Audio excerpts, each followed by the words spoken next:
오늘은 주님을 신뢰하는 길이라는 제목으로 말씀을 좀 나누고자 합니다.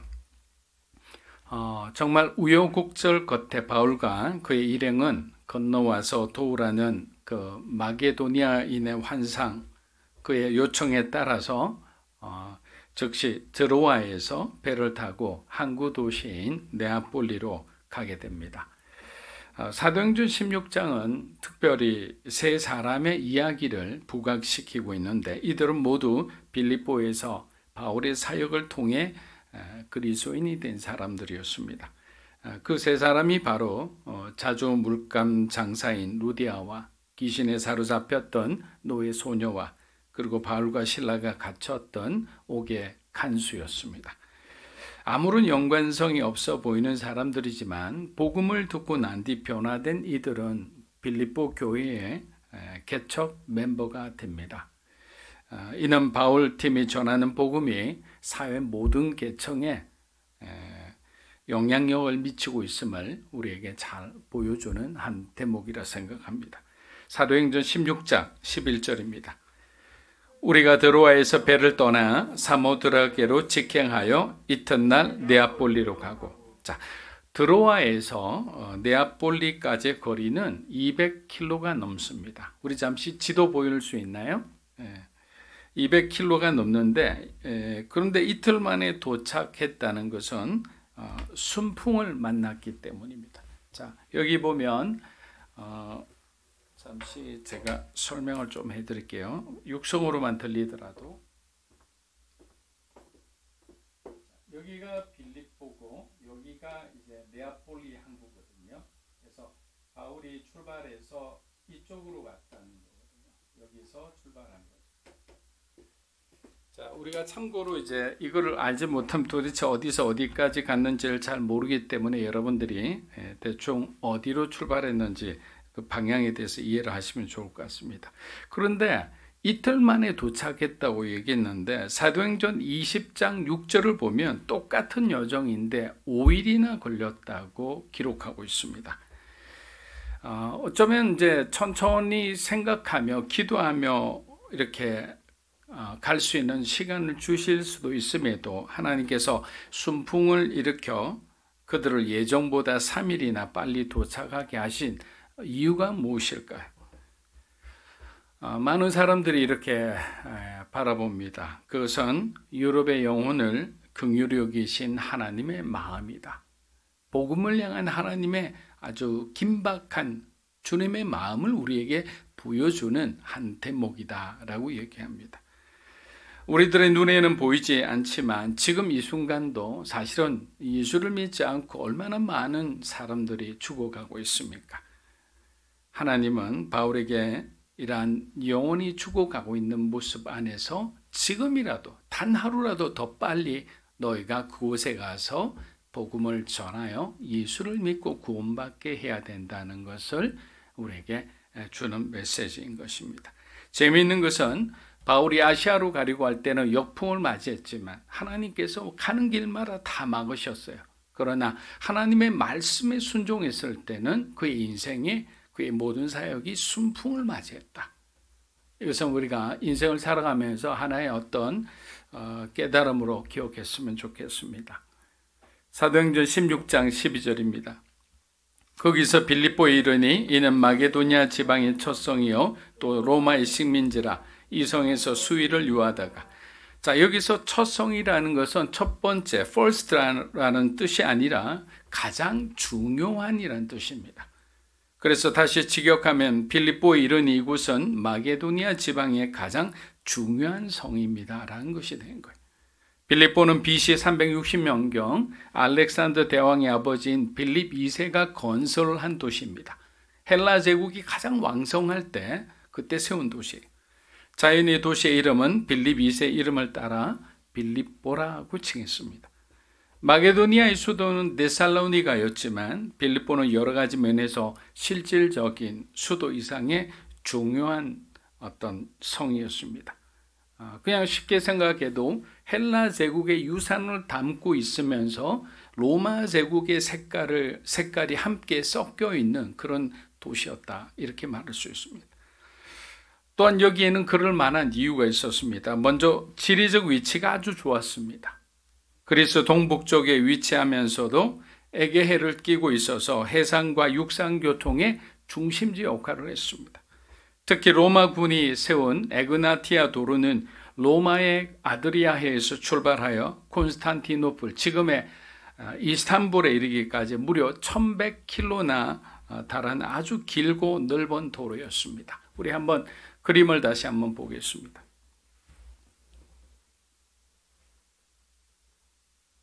자, 쭉 좀 더 크게 해주세요. 저기 보면 아드리아해에서 이렇게 쭉 길이 나와 있잖아요. 이 도로가 1100km나 됩니다. 근데 이 도로가 왜 중요하냐면 로마군은 어떤 도시를 점령하기 위해서는 가장 먼저 공병대를 먼저 보냅니다. 그래서 전차와 마차가 갈 수 있도록 도로를 만든 다음 그 도로를 통해서 전쟁을 합니다. 그래서 지역에 있는 이 사람들은 로마 공병대가 오면 곧 전쟁이 일어날 것이다 라고 생각을 했던 거예요. 그래서 이것이 얼마나 넓은 도로냐면 옆에 넓이가 6m나 됐다니까 굉장히 넓은 도로죠. 그런데 이 도로가 보면 빌립보를 정확하게 통과하고 있었습니다. 여러분, 이 말은 무슨 말이냐? 사람의 왕래가 아주 많았던, 잘 나가던 도시다, 이런 의미가 됩니다. 또한 한 가지 중요한 특징은 빌립보는 오래전부터 로마 제국에 편입된 식민지 도시였는데 BC 30년 이후부터 로마로부터 특별 대우를 받는 도시가 되었습니다. 로마는 자신들에게 항복한 민족에게는 매우 관대한 편이었는데 빌립보는 수많은 식민지 중에서도 특히 로마 황제를 숭배하는 사상으로 충만했던 거예요. 로마 입장에서 볼 때 빌립보는 어떻게 보입니까? 굉장히 충성스러운 도시인 거예요. 그러니까 그들에게 혜택을 주기를 원했어요. 어떤 혜택이냐? 너희들도 똑같은 로마 시민이다. 로마 시민권을 빌립보에 있는 모든 사람들에게 주었던 것입니다. 여러분, 당시에 로마 시민권이라는 것은 어마어마한 힘을 가지고 있었어요. 행정적으로, 법률적으로 그 모든 어떤 혜택을 받을 수 있었던 거예요. 로마인들은 재판을 받지 않고는 어떤 태형도 받을 수 없었어요. 누가 함부로 그들을 죽일 수도 없었어요. 그러니까 자신의 생명을 보존할 뿐만 아니라 합법적으로 자신의 어떤 잘못에 대해서 벌을 받고, 그리고 그것에 대해서 한편으로는 방어할 수 있는, 그것이 바로 로마 시민권이 가지는 강력한 파워였던 거예요. 근데 그것을 빌립보 시민들에게 주었으니까 그 시민들의 마음은 로마를 향한 절대 충성인 거죠. 당연히 빌립보 시민들은 로마 시민으로서의 긍지는 엄청났습니다. 그래서 자연스레 그들은 로마의 관습과 정신을 따르고 로마 법을 준수하는 것을 영광으로 생각했습니다. 빌립보도 로마만큼 만만치 않은 곳이었습니다. 어쩌면 로마로 가기 전에 하나님께서 바울을 빌립보로 보내어서 빌립보에서 로마 선교를 위한 여행 연습을 주었다면 가장 적합한 도시가 바로 빌립보였을 겁니다. 그래서 우리는 잘 알지 못하지만 하나님은 모든 것을 주관하시면서 모든 것을 가장 완벽하게 우리를 위해 준비하시는 그런 하나님이시라는 것입니다. 실제 바울과 실라는, 우리가 이제 공부하게 되지만 바울과 실라는 죽을 고비를 넘기기도 했습니다. 어둠의 세력이 오랫동안 지배한 곳에는 그만큼 전도하기 전에 아주 치열한 영적 전쟁이 벌어지는 걸 봅니다. 가정을 신방하다 보면 가정마다 뭔가 느껴지는 그런 어떤 영적인 기운들이 있어요.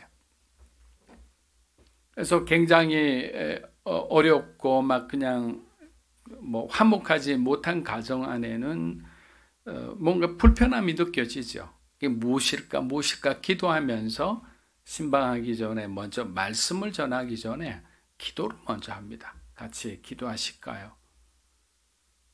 때로는 한 30분 정도 함께 기도합니다. 기도를 하고 나면 뭔가 맑아지는 듯한 느낌이 드는 거예요.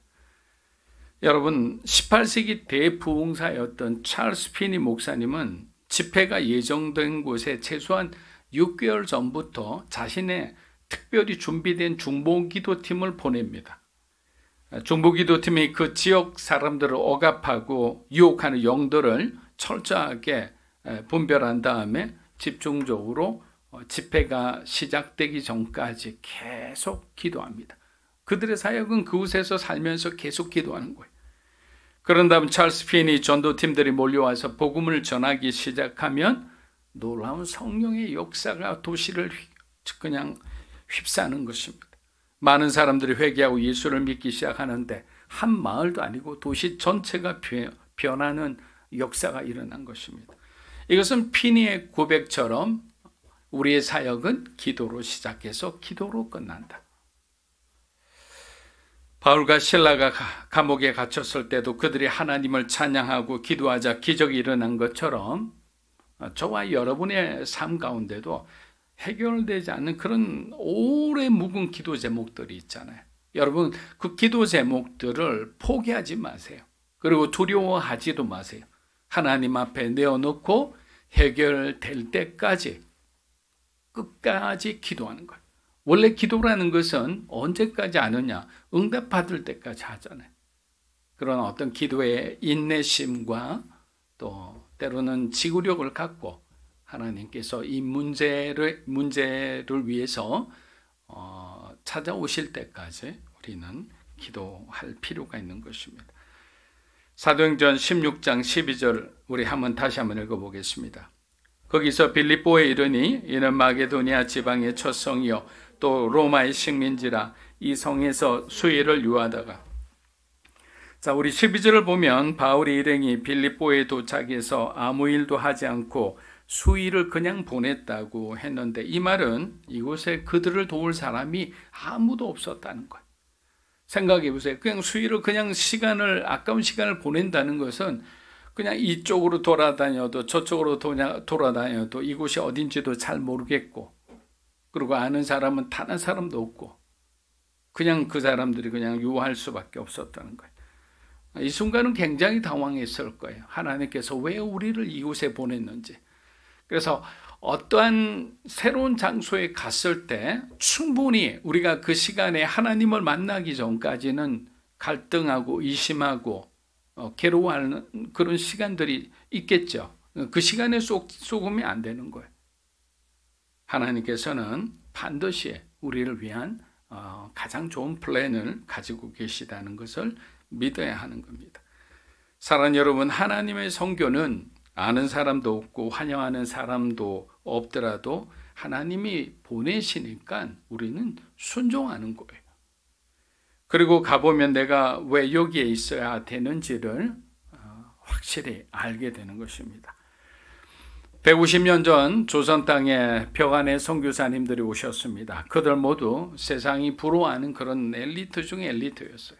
오신 분들 보면 많은 분들이 의사였고, 또 어떤 분들은 교수였고, 또 좋은 가문의 자제들이었습니다. 자국에서 존경받으며 정말 편안하게 살 수 있음에도 아는 사람도 없고 알아주는 사람도 없는 조선 땅에 와서 평생을 복음과 씨름하며 가난하게 살다가 생을 마감했습니다.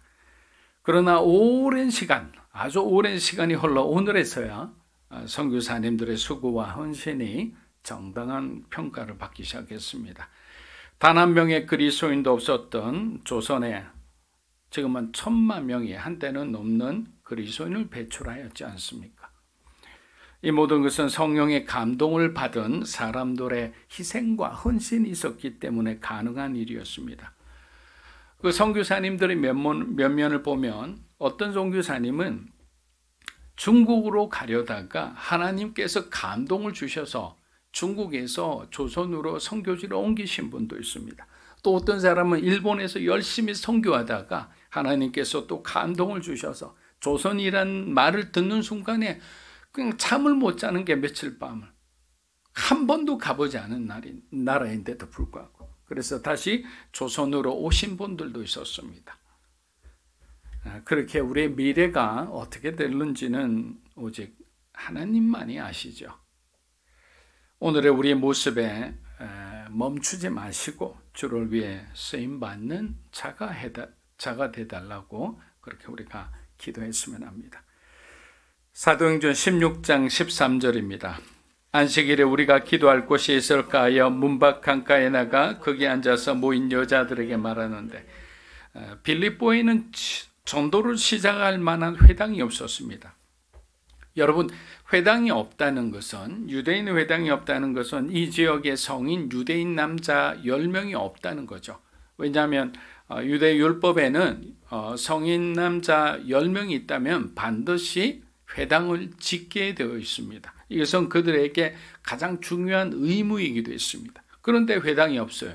그렇다면 유대인 남자가 10명이 되지 않는다. 1명일 수도 있고 9명일 수도 있는 겁니다. 그래서 회당이 없을 때는 대부분 강가에 가서 예배를 드렸습니다. 이러한 사실을 알고 있었던 바울의 일행은 강가를 찾아 돌아다닙니다. 마침 바울의 일행은 거기서 한 무리의 여자들을 만났고 지체하지 않고 그 여인들에게 복음을 전했습니다. 여러분, 이것이 빌립보 교회의 시작입니다. 빌립보 교회가 어떤 교회입니까? 유럽의 첫 번째로 세워진 교회입니다. 바울의 사역을 끝까지 도우며 함께한 정말 빌라델비아 서머나 교회처럼 칭찬받을 만한 그런 충성스러운 교회였습니다. 교회의 시작은 미약했으나 교회가 성장한 다음 빌립보 교회는 마게도니아에서 가장 영향력이 큰 그런 교회로 나중에 성장하고 부흥했던 거예요. 빌립보서 4장 15절입니다. 빌립보 사람들아, 너희도 알거니와 복음의 시초에 내가 마게도니아를 떠날 때에 주고받는 내 일에 참여한 교회가 너희 외에 아무도 없었느니라. 선교 여행을 떠나는 바울에게 많은 성도가 있었고 많은 교회가 있었어요. 그를 아는 사람들도 많았죠. 그런데 평소 때 교제할 때 좋은 말씀을 듣고 바울 목사님의 설교를 통해 은혜 받고 변화받은 사람들이 많았거든요. 그런데 막상 바울이 선교를 가겠다고 얘기를 하고 도움을 요청했을 때 바울을 도와준 교회는 빌립보 교회 하나밖에 없었다는 거예요. 여러분, 이것이 어쩌면 굉장히 냉혹한 어떤 현실입니다. 선교사님들도, 좋은 선교사님들이 많은 교회를 돌아다니면서 이제 본인의 어떤 현지의 아이들 위한 병원이나 학교를 짓겠다고 펀드레이징을 하러 다닙니다. 자기의 모교회도 가고, 그리고 여러 가지 또 서로 사역을 왕래했던 교회도 가지만 실질적으로 돕는 교회는 거의 없다는 거예요. 결국 모교회가 나서서 이렇게 어려운 가운데서도 최소한의 어떤 이렇게 헌금을 해서 어떤 사역을 할 수 있도록 하는 겁니다. 이것은 우리들도 한번 돌아볼 필요가 있는 점이라 생각합니다. 사랑하는 여러분, 신앙생활은 그래서 우리가 말로 하는 것은 아니겠죠. 직접 몸으로 헌신하고 물질로 함께 섬기면서 모든 것이 하나님으로부터 주어진다는 것을 인정하고 배우는 과정이 신앙이에요. 그러니까 인생의 주인이 내가 아니라 하나님임을 배우는 것도 신앙이에요. 그리고 내가 가진 모든 지위, 명예, 그리고 내가 가진 물질, 권력, 힘, 영향력, 이 모든 것이 하나님이 나에게 맡겨주신 거다. 어떤 청지기관을 가지는 것도 바로 신앙입니다. 그래서 신앙을 가진다는 것은 정말 하나님께 완전히 내가 복종하겠다는 뜻이에요. 그렇기 때문에 하나님이 내가 바울을 위해서 이만한 돈을 쓰기를 원하는데 네가 바울의 후원자가 되어라. 그럼 그 사람은 후원자가 되어야 되는 거예요. 또 내가 보니까 아무도 갈 사람이 없는데 네가 바울과 함께 동역하여 단기 선교사로 그 땅에 좀 갔다 오면 안 되겠냐. 하나님, 내가 여기 사업을 막 버려놓고 있는데 어떻게 하면 좋겠습니까? 내 형편이 지금 안 되는데요. 여러분 그런 생각하면 하나님은 어떻게 생각하시겠어요? 그래 알았다 해놓고 난 뒤에 하나님하고 나하고의 끈이 끊어지면 안 되잖아요. 구원받는 것으로 끝나면 안 되잖아요. 믿음의 사람들은 그 윗단계를 바라봐야 되는 거죠. 남포교회 원로 목사님인 박영선 목사님은 신학생들에게 이런 부탁을 했다고 합니다. 심판을 하거나 해설할 생각을 하지 말고 신학생이나 모든 성도들은 경기자가 되어야 한다. 경기자가 되어야 한다는 것은 직접 현장을 뛰어다니며 하나님의 필요에 따라 순종하는 사람이 되어야 된다는 거예요. 주님의 일에 꾀를 내어서는 안 된다. 너무너무 존경받는 그런 원로 목사님이시잖아요. 그래서 말씀을 준비하면서 그분이 하신 말씀을 우연히 보게 되고 듣게 되어서 굉장히 많은 은혜를 받았습니다. 왜냐하면 때로는 우리 목회자가 되어도 경기자로서 누구보다 경기자로서 현장에서 열심히 모델이 되어야 되는데 때로는 한 발 뒤에서 해설자가 되고 훈수를 두는 사람이 되고자 하는 유혹이 있기 때문입니다. 그래서 우리는 모든 성도와 사역자들은 어떤 훈수 두고 해설하고 참견하고 비판하는 사람이 아니라 직접 우리의 삶에서 주님을 만나고 주님의 뜻에 따라 순종하고 살아가는 사람이 되어야 된다. 그럴 때 그리스도인의 삶은 능력이 있다. 참으로 빛이 되고 소금이 되고 풍성한 열매를 맺는 삶이다라는 거예요. 우리가 그렇게 하기 어려울 때 있죠. 당연히 우리 육신의 마음은 원의로 돼 육신이 따라오지 않을 때가 있어요. 그러나 그렇게 살려고 하나님 앞에 결단하고 하나님 앞에 우리가 모든 것을 위임하면 하나님이 우리를 그렇게 만들어 주신다는 거예요. 그러나 하나님은 인격적인 분이시기 때문에 내가 자유의지를 내가 스스로 가지고 있기에 마음문을 열지 않고 그렇게 되지 않기를 원한다면 하나님은 어떻게 하실 수가 없다는 거예요. 저는 사랑하는 믿음으로 사는 교회 우리 성도 여러분들은 하나님의 뜻에 맡기겠습니다 라고 여러분의 그 마음의 문을 활짝 의지의 문을 열어놓으시면 좋을 것 같아요. 그러면 하나님께서 어떻게 사용하는지 올 한 해는 기대 충만, 얼마나 기대가 되겠습니까? 내 힘으로 하나님을 섬기겠다고 그 사랑하는 마음으로 열심히 살아왔지만 때로는 잘 안 될 때가 있거든요. 그러면 낙심하기 쉬운 거예요. 하나님, 주님 뜻대로 나를 사용하여 주시옵소서.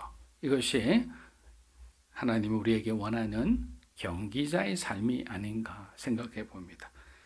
그런 면에서 빌립보 교회는 힘에 지나도록 바울과 그의 사역을 도운 믿음 충만, 순종 충만한 교회였어요. 바울에게는 마게도니아는 내키지 않는 미지의 땅 그 이상도 그 이하도 아니었어요. 솔직히 굉장히 완고한 성품이잖아요. 그런데 어쩔 수 없이 순종한 걸음이었지만 정작 빌립보에 와보니까 너무도 소중한 사람들의 만남이 그냥 이어지는 거예요. 눈물이 나는 거예요. 눈물이. 내가 왜 이 땅에 오지 않았을까? 내가 안 왔으면 어찌 될 뻔했나?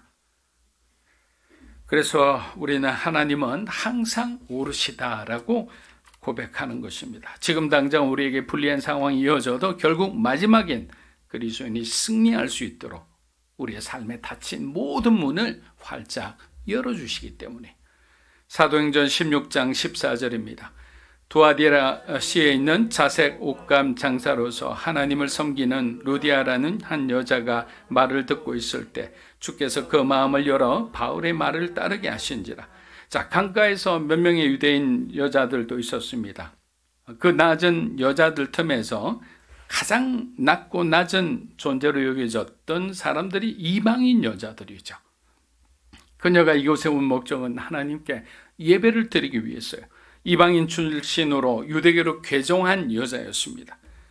그런데 루디아는 당시 이방인 중에서는 상류 계층에 속하는 사람이었어요.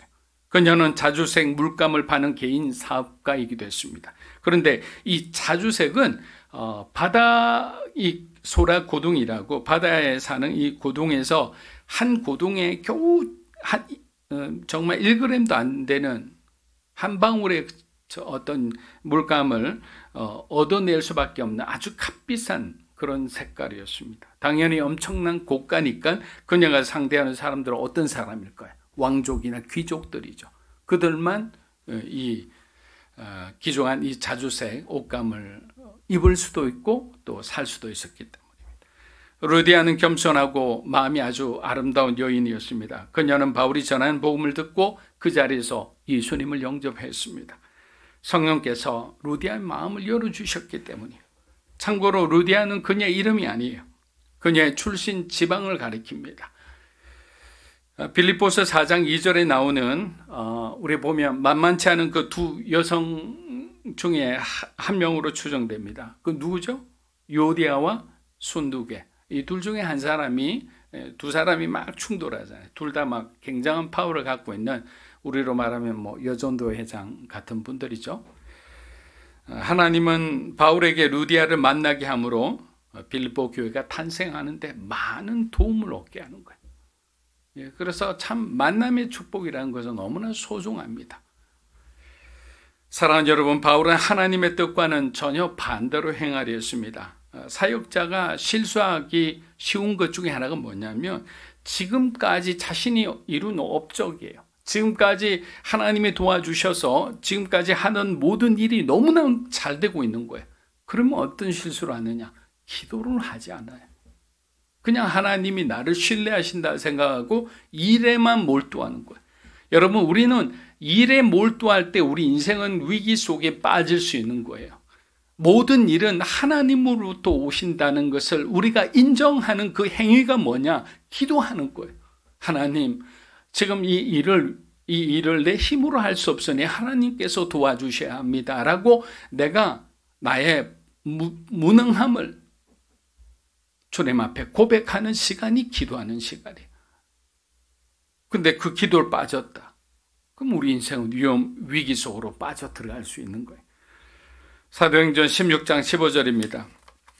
그와 그 집이 다 세례를 받고 우리에게 청하여 이르되 만일 나를 주 믿는 자로 알거든 내 집에 들어와 유하라고 강건하여 머물게 하니라. 고넬료와 그의 집이 다 세례를 받은 것과 똑같은 현상이 지금 루디아의 집에서도 일어났습니다. 이는 하나님께서 루디아의 가정을 고넬료처럼 참으로 귀하게 여기신다는 것을 의미합니다. 앞으로 루디아의 가정은 바울을 도와 교회를 세우고 끝까지 바울의 목회와 전도 사역을 돕는 그런 충성심을 발휘하게 됩니다. 구원의 기쁨으로 충만한 루디아는 바울에게 이렇게 간곡히 부탁합니다. 저를 예수 그리스도를 믿는 자로 생각한다면, 왜 루디아가 이렇게 표현했는지를 제가 조금 이따 설명해 드릴게요. 굉장히 중요한 의미가 있어요. 저를 예수 그리스도를 믿는 자로 생각한다면 저희 집에 머물러 주십시오. 그리고 주의 말씀을 가르쳐 주십시오. 자, 이렇게 해서 빌립보 교회는 어떻게 되느냐? 루디아의 가정에서 예배를 보고 성경 공부를 하면서 가정교회로부터 시작되었던 겁니다. 처음부터 화려하게 지은 교회에서 시작된 것이 아니라 빌립보 교회는 가정교회에서 시작되었다. 그것도 이방인이었던 한 여인의 헌신으로 이루어진 교회다. 자, 루디아는 평생 부족함 없이 그냥 살 수 있었어요. 근데 강가에서 예수님을 만났을 때 루디아는 자신의 전부를 이미 드렸어요. 여러분, 이 부분이 중요한 거예요. 그녀가 바울의 일행을 초청했다는 것은 뭐냐? 이곳에서 일어날 모든 일을 자기가 감당하겠다는 거예요. 잘못하면 재산을 몰수당할 수도 있죠. 로마 황제 숭배를 거부한다고 감옥에 들어갈 수도 있어요. 지금까지 자기가 쌓아온 명성이 그냥 모든 것이 다 날아갈 수도 있어요. 재산도 날아갈 수 있어요. 생명도 위협해질 수 있어요. 예수님을 강가에서 영접한 루디아는 예수라는 이름이 얼마나 고귀한지를 깨달았기 때문에 그들을 데리고 왔다는 것은 자기의 모든 것을 주님 앞에 드리고 어찌 되든 잘 되든 못 되든 주님 뜻대로 하십시오라고 한 거예요. 왜 그렇게 할 수 있었을까요? 그녀는 하나님의 영광을 보았기에 이 세상에 더 이상 미련을 두지 않았던 거예요. 사랑하는 여러분, 우리가 하나님의 정말 그 은혜와 영광을 체험한다면 지금 우리가 살고 있는 데 대해서 지금 내가 고민하는 그 고민이 아무것도 아닌 게 되는 거예요. 너무나 지엽적이고 너무나 개인적인 고민에 불과한 거예요. 말씀을 마무리합니다. 따뜻한 우리가 예배당에서 예배 드리는 것조차 힘들어 우리가 때로는 다른 방법으로 예배를 드릴 때가 많죠.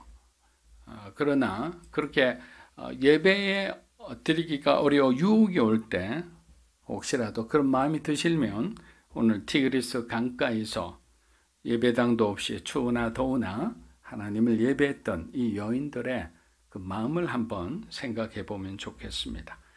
빌립보 교회는 유럽에 복음의 부흥이 찾아오는 아주 큰 신호탄이 되었습니다. 작은 여인의 헌신이 이처럼 위대한 일을 한 것입니다.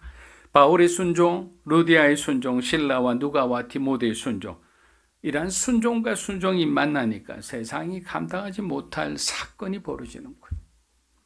저와 여러분들도 하나님께서 주시는 감동에 따라 무슨 일이든 어떠한 상황이든 기쁨으로 주님께 순종하는 그러한 귀한 주의 종들이 되시기를 주의 이름으로 축복합니다.